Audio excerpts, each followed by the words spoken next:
We have a major update on the Oilers front when it comes to Stan Bowman in his master plan for the Oilers for a very crucial position as Connor McDavid also gets ready for the Four Nations Faceoff with Team Canada. All that more today on Oilers Digest. But first, if you haven't subscribed already, make sure you do so. We just hit 2,700, so we are on the road to 2,800 and eventually 3,000. So if you haven't done so already, make sure you hit that subscribe button for any and all Oiler content. Yes, just because the Oilers are off for 2 weeks, we are not. Yes, lots of Four Nations Face-Off content coming your way. But first, yep, another goalie conversation. Daniel Nugent-Bowman of The Athletic sat down with Stan Bowman, the Oilers general manager, and he asked his thoughts on Stuart Skinner and the Oilers tandem and a potential upgrade on that. He said, I think he's played really well. I know that for whatever reason he seems to get some criticism. I guess goalies in general tend to. I've never really understood why. It's more of a narrative that forms.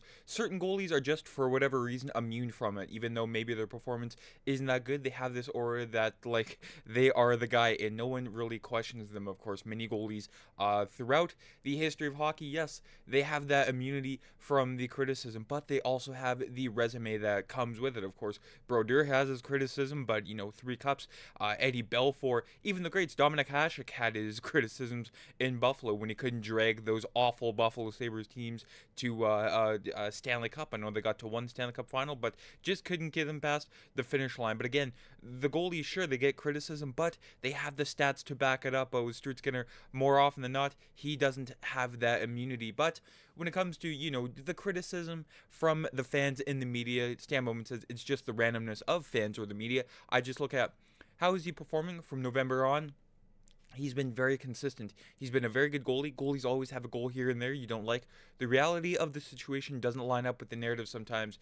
And Pickard's played great. Neither one of them had the best start. That's a fair statement. The reality is they've had a strong run here for a pretty large sample of games. It's not like it's a 3-week stretch where they've had a good run. It's been a while. You have to acknowledge that. And, well, sure, they've had a good stretch, against the lesser teams of the NHL. But again, with the Oilers, they seem to win in spite of goaltending, not because of goaltending most nights. Sure, yeah, Stuart Skinner and Calvin Pickard, they've stolen games for the Edmonton Oilers. Of course, the 1-0 shutout win against the Los Angeles Kings from Skinner. But again, it's the inconsistency from both goalies here that sort of lead you to think an upgrade, would push that team forward. That the upgrade in net is the only thing the Oilers are missing to, a potential Stanley Cup winning recipe. As you can see here with Stuart Skinner, his stats so far this season, yes, 20 wins and 12 losses and 4 overtime losses with a save percentage of 900 and a 274. Now the record and all seems great. I mean, yeah, 20 wins, 12 losses, 4 overtime losses. Matt, what are you complaining about? This is what I'm complaining about. Stuart Skinner's result against top 10 NHL teams, because when you get into the playoffs, sure, 16 teams altogether, but most of those are top 10 NHL teams, whether it's Winnipeg, Dallas, Carolina, Toronto, Colorado, Vegas. Of course, you'll have to probably run into Vegas one way or another, but when it comes to Stuart Skinner in his breakdowns, I put on the left-hand column there the result of that game, and only 3 wins against top 10 teams. The rest have either been an overtime loss or just a flat-out regulation loss in general. And the save percentages in the goals saved above expected in the top 10 against the top 10 NHL teams, Stuart Skinner has had a minus 10.2 goals saved above expected and an 867 save percentage. Now, of course, when you get into the playoffs, you're facing off these good teams and the play tightens up, and you just got to be on your A game. With the save percentage there, it ranges anywhere from Stuart Skinner from, a 615 against the Winnipeg Jets when he was pulled to, a 964 against the Avalanche, a 938 against Vegas.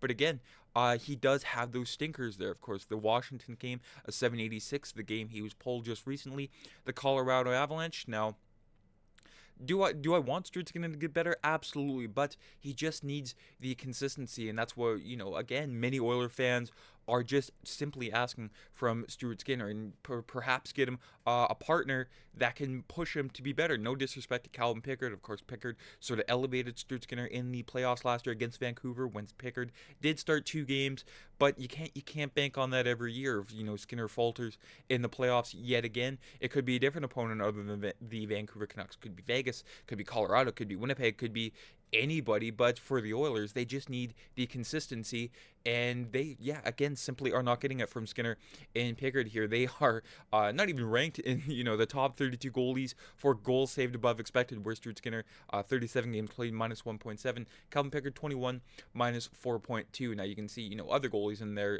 elite goalies like UC Saros, but again, the Nashville Predators, not that strong this season, so a bit of an outlier, but Stuart Skinner for, a projected starting goalie in the NHL, again, for the caliber of team that he's on with the Oilers. He's starting to turn into, Grant Fuhr without the resume, where the Oilers have to score 8 goals.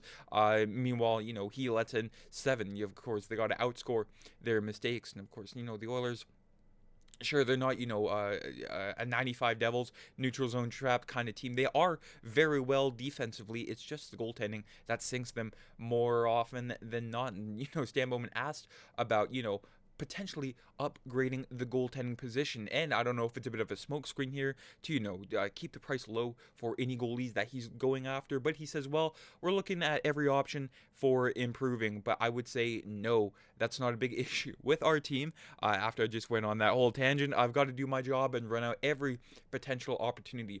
But that's not the front burner issue for us. And Elliot Friedman of 32 Thoughts, the podcast, says otherwise with who the Oilers are targeting in net, and that would be a top 6 goalie in goals saved above expected with John Gibson of the Anaheim Ducks. I've highlighted him many times on the channel here, and I still think that is the go-to guy for the Edmonton Oilers now that many other goalies are off the block, with Mackenzie Blackwood at the 9th spot there. But you can see with John Gibson, a limited, amount of time played for the Ducks this year, but on that awful Ducks team, him and Lucas Dostal, fantastic numbers between the pipes, and might I add, you don't see any of Canada's 3 goalies on that list there, but that's another story for another day. But John Gibson from Elliot Friedman here, he says, one of the things I've heard during the season was that John Gibson's preferences were Edmonton in Carolina. Of course, Carolina going through a whole goalie carousel themselves with numerous injuries,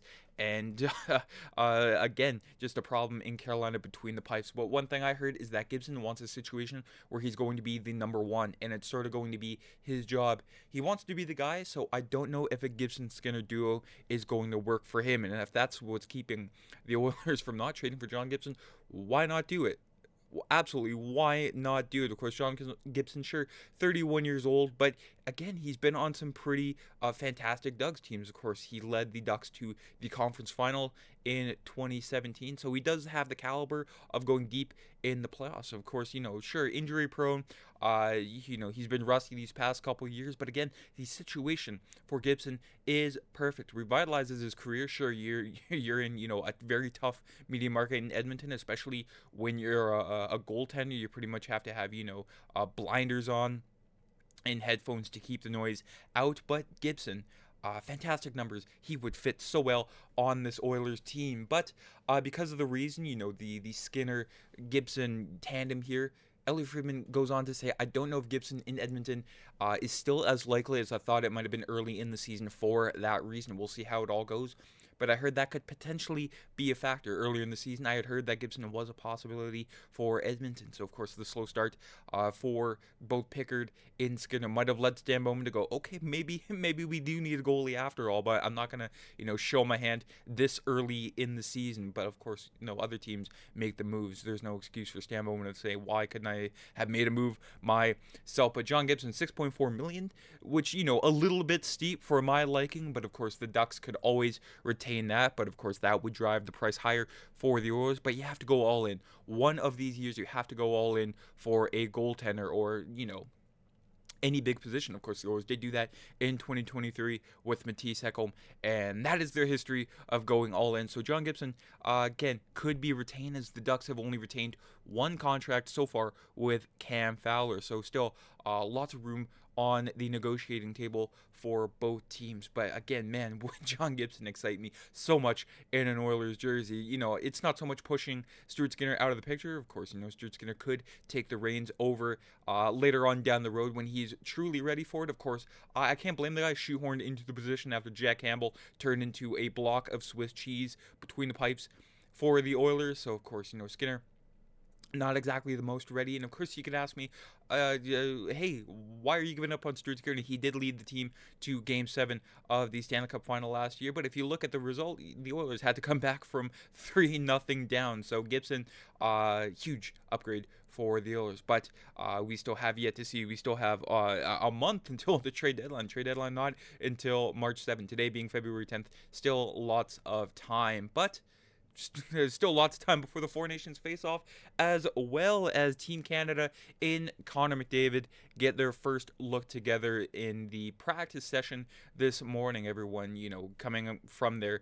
last regular season game, coming to Montreal to sort of meet up for the very first time as a cohesive unit. In Canada, Sweden, Wednesday night, 8 o'clock Eastern, 7 o'clock Central, 6 o'clock Mountain. For all the time zones I've pretty much covered on Sportsnet. Should be a fantastic one. Of course, the feeling from the Four Nations, at the start was sort of lukewarm, but I've started to see more people slowly get excited for it. But Team Canada's lines at the Four Nations practice this morning, and McDavid is right front and center with Sam Reinhart and Mitch Marner on his flanks. I mean, up and down the lineup, fantastic. Sucks there's no Hyman or Bouchard or Stuart Skinner or anybody else you could add, but it's nice that the Oilers get a bit of a break. But you can see there Mark Stone, Sidney Crosby, Nathan McKinnon. That is a first line on any other country, but for Team Canada, they are the second line. And then Seth Jarvis, Braden Point, Brad Marchand, and then Brandon Hagel, Anthony Cirelli,